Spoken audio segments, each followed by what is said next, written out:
ये कराची के नौजवान के कत्ल की लर्ज़ाखेज़ वारदात है जिसका आगाज़ हुआ है 6 जनवरी को।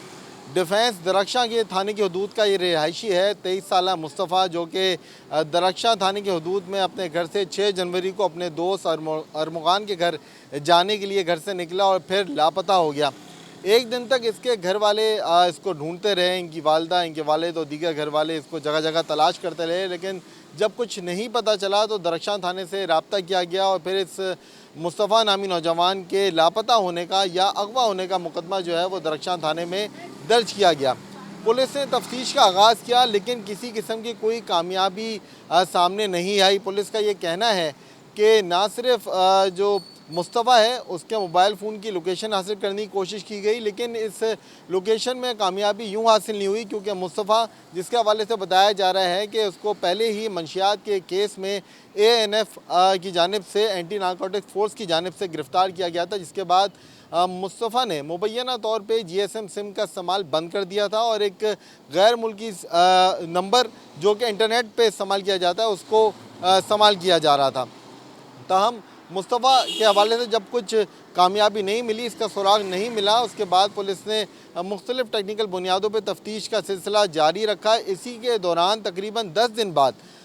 मुस्तफ़ा के घर वालों को एक तावान की कॉल जो है मौसूल हुई और इसमें मुस्तफ़ा की बाजियाबी के लिए करोड़ों रुपए तावान का मुतालबा किया गया, जिसके बाद अहल खाना ने फौरी तौर पर डिस्ट्रिक्ट साउथ पुलिस को या दरख्शां पुलिस को रब्ता किया और डिस्ट्रिक्ट साउथ पुलिस ने इस केस की तफ्तीश तावान की कॉल मौसूल होने की बिना पर AVCC को ट्रांसफ़र कर दी। एंटी वायलेंट क्राइम सेल, जो कि अगवा बराए तावान के केसेस की तफ्तीश के लिए बनाया गया था, इस सेल ने इस केस की तफ्तीश का आगाज़ किया और इनके साथ जुड़ा CPLC,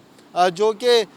इस तरह की वारदातों पे, अगवा बराए तावान की वारदातों पे AVCC के साथ जो है काम करता है। दोनों ने मिलकर काम का आगाज़ किया, तफ्तीश का आगाज़ किया, तो ये बात सामने आई कि आखिरी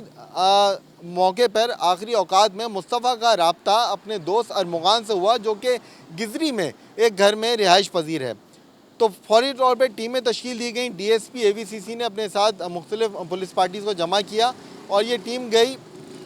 अरमुगान के घर पे छापा मारने, जहाँ पे जैसी पुलिस ने अंदर दाखिल होने की कोशिश की तो अंदर से शदीद फायरिंग का जो है वो सामना करना पड़ा पुलिस को, और जिसकी दौरान ना सिर्फ DSP AVCC एहसन जुल्फ़िकार, इनके साथ साथ एक और पुलिस एहलकार भी ज़ख्मी हुए। 4 घंटे तक यह मुकाबला जो है वो जारी रहा। उसके बाद जब अरमुगान की वालदा वहाँ पे आई, मुज़ाकरात हुए, तो अरमुगान सिलेंडर होके इस घर से बाहर आया और उसके बाद पुलिस की टीमें अंदर दाखिल हुई। अंदर दाखिल होने के बाद जो है सनसनीखेज़ इंकशाफात जो है वो सामने आए। कुछ ऐसी चीज़ें पुलिस को मिली जो कि यकीनी तौर पर पुलिस के लिए भी खासा अलार्मिंग थी। स्नाइपर गन मिली, अंदर से मुख्तलिफ नौइयत का जदीद असलहा मिला जिसकी मालियत करोड़ों रुपए बताई जा रही है। मुतअद्दिद दर्जनों लैपटॉप मिले जो कि तमाम तर उस वक्त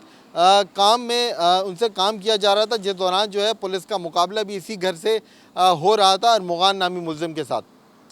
तमाम तर चीज़ें पुलिस ने जो है, तमाम तर तफसीलात, तमाम तर चीज़ें वहाँ से अपनी तहवील में ली। केस की तफ्तीश को मज़ीद आगे बढ़ाया। अरमुगान, जिसको गिरफ़्तार किया गया, मुकाबले के बाद पुलिस एहलकार ज़ख्मी भी हुआ, उसको अगले दिन ही जब कोर्ट पेश किया गया तो उसको जेल कस्टडी कर दिया गया, जिसके बायस AVCC पुलिस ये कहते हैं कि इनको तफ्तीश में परेशानी का, दुश्वारी का सामना हुआ। यही वजह बनी कि इस केस को हल करने में टाइम लगा।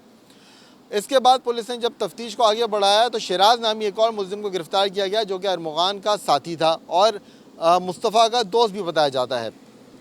शराज ने दौरान तफ्तीश इंकशाफ किया कि मुस्तफ़ा को ना सिर्फ 6 जनवरी जब अरमुगान ने इसको किसी चालबाजी करके जो है मुस्तफ़ा को अपने घर बुलाया, तो 6 जनवरी की ही रात को ना सिर्फ मुस्तफ़ा को घर पे जो है शदीद और बदतरीन तशद्दुद का निशाना बनाया गया, उसके बाद मुस्तफ़ा को उसी की गाड़ी की डिग्गी में डाला गया हाथ पांव बांध के, और फिर डालने के बाद यहाँ से हब जो है वो अरमुगान और उसका दोस्त शराज वहाँ लेके गए। जब वहाँ पे गाड़ी की डिग्गी खोली तो हब में उन्होंने देखा कि जो मुस्तफ़ा था वो अभी भी नीम बेहोशी की हालत में मौजूद था, जिसके बाद अरमुगान ने मुस्तफ़ा को गाड़ी समेत वहीं पे जलाया। पेट्रोल जलाकर कुछ देर इंतज़ार करते रहे जब तक उनको ये तसल्ली नहीं होगी कि मुस्तफ़ा गाड़ी समेत जलकर मर चुका है। उसके बाद अरमुगान अपने दोस्त शराज के साथ वापस घर आया और घर आने के बाद जो यहाँ पे शवाहिद थे जिसमें खून के कुछ धब्बे थे जो कि मुस्तफ़ा के मुबैना तौर पे अरमुगान के घर पे मौजूद थे, वो सब वहाँ से रिमूव किए। पुलिस ने जब ये छापा मारा तो उस दौरान एक अहम सबूत पुलिस को वहाँ से मिला जो कि मुस्तफ़ा का मोबाइल फ़ोन बताया जा रहा है, और ये वो मोबाइल फ़ोन था जो कि मुस्तफ़ा की वालदा ने मुस्तफ़ा की गाड़ी में छुपा दिया था, इस गर्ज से कि अगर कोई नागहानी मसला पेश आता है तो इस मोबाइल फ़ोन की लोकेशन को ट्रैक करते हुए मुस्तफ़ा को ट्रैक किया जा सके। ताहम अरमुगान ने गाड़ी की तलाशी के दौरान मुबैना तौर पर वो फ़ोन भी इस गाड़ी से निकाल के अपने घर में ही रख लिया था, जो कि पुलिस ने बाजियाब कर लिया। उसके बाद पुलिस ने तफ्तीश को आगे जब बढ़ाया तो शरात ने जब ये इंकशाफ किया कि मुस्तफ़ा को हब ले जाके मार दिया है, तो फौरी तौर पे BCC की टीमें हब गई और हब में जाके उस गाड़ी को भी बाजियाब करा लिया गया जो कि मुस्तफ़ा के इस्तेमाल में थी और वारदात के लिए इस्तेमाल भी की गई थी। ताहम ये गाड़ी और इसमें जली हुई लाश जो कि 11 जनवरी को शनाख्त ना होने की बिना पे ईदी सरदखाने रखवा दी गई थी, उसको पुलिस ने अपनी तहवील में लिया, उससे नमूने लिए और फिर उस लाश की शनाख्त भी मुस्तफ़ा के नाम से कर ली गई है। ताहम एक अलार्मिंग सिचुएशन है कि 6 जनवरी को मुस्तफ़ा को जो है वो अगवा भी किया जाता है और फिर अगवा करने के बाद उसको अगले ही दिन मार भी दिया जाता है। 11 जनवरी को उसकी लाश भी पुलिस को मिल जाती है, लेकिन 6 जनवरी के भी तकरीबन 10 से 11 दिन बाद इसके घर वालों को जो है वो अगवा की तावान की कॉल भी मौसूल होती है। तो यकीनी तौर पे जो अरमुगान नामी ये मुल्ज़िम है जिसके हवाले से इसका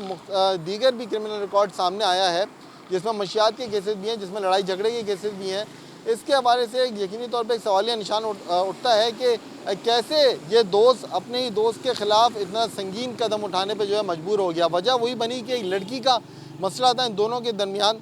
जिसकी शनाख्त माशा शाहिद के नाम से की जा रही है, और मुस्तफ़ा की वालदा ये कहती है माशा शाहिद का 4 साल से रकाबत थी मुस्तफ़ा से, लेकिन अरमुगान की वजह से दोनों में झगड़ा था। न्यू ईयर नाइट पे इन दोनों का झगड़ा हुआ। अरमुगान ने माशा शाहिद की वजह से मुस्तफ़ा को जो है वो जान से मारने की धमकियां भी दी, और फिर ये झगड़े के बाद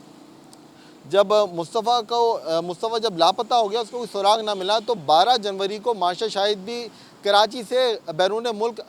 फ़रार हो गई या रवाना हो गई। ताहम पुलिस का ये कहना है कि माशा शाहिद का किरदार सामने आने के बाद तफ्तीश की जा रही है, शवाहिद भी जमा किए जा रहे हैं, जबकि माशा शाहिद किस मुल्क गई हैं उस मुल्क से भी रब्ता करने की कोशिश की जा रही है, ताकि या फिर उनके अहल खाना से रब्ता करने की कोशिश की जा रही है ताकि कोई बयान सामने आ सके। और जो मुस्तफ़ा की वालदा ने, मकतूल मुस्तफ़ा की वालदा ने जो इल्ज़ाम लगाया है माशा शाहिद पे, वो भी उसको भी किसी मनतकी अंजाम तक जो है पहुँचाया जा सके। तो यकीनी तौर पर अलार्मिंग सिचुएशन कराची में जो है ये पेश आई है कि कत्ल की ऐसी सनसनीखेज़ वारदात हुई है जिसका दायरा कराची से लेके हब तक फैला, और अफसोस के साथ कहना पड़ता है कि तमाम तर इदारे जिनकी नाक के नीचे से तमाम तर वारदात होती रही, उनको पता ही नहीं चला कि एक नौजवान लड़का एक शख्स को, एक अपने ही दोस्त को अगवा करता है, उसको अगवा करने के बाद तशद्दुद का निशाना बनाता है, मारता है, और फिर कराची की ही सड़कों से गुजरता हुआ हब चौकी जाता है और वहाँ जाके उसको जलाकर मार भी देता है और किसी को पता भी नहीं चलता। तो मुख्तलिफ चेक पोस्ट आती हैं, मुख्तलिफ नाके आते हैं तमाम तर रास्ते में जो कि गिजरी से हब तक जाता है, लेकिन किसी ने ना इस गाड़ी को चेक किया, ना इस गाड़ी की डिग्गी को चेक किया जिसमें एक लाश या फिर एक नीम बेहोश हालत में नौजवान मौजूद था। क्यों इतनी जल्दी अरमुगान को जो है वो जेल कस्टडी कर दी गई और उससे तफ्तीश क्यों नहीं की जा रही, इससे तफ्तीश के लिए इजाज़त क्यों नहीं मिल रही, ये भी एक बहुत बड़ा सवालिया निशान है। तो कई सवालिया निशान इस केस पे खड़े हो रहे हैं, जो तमाम तर कानून नाफिज करने वाले इदारे हैं इन पे, और साथ साथ जो अरमुगान के हवाले से कार्रवाई नहीं की जा सकती इस पे भी कि क्यों नहीं जो है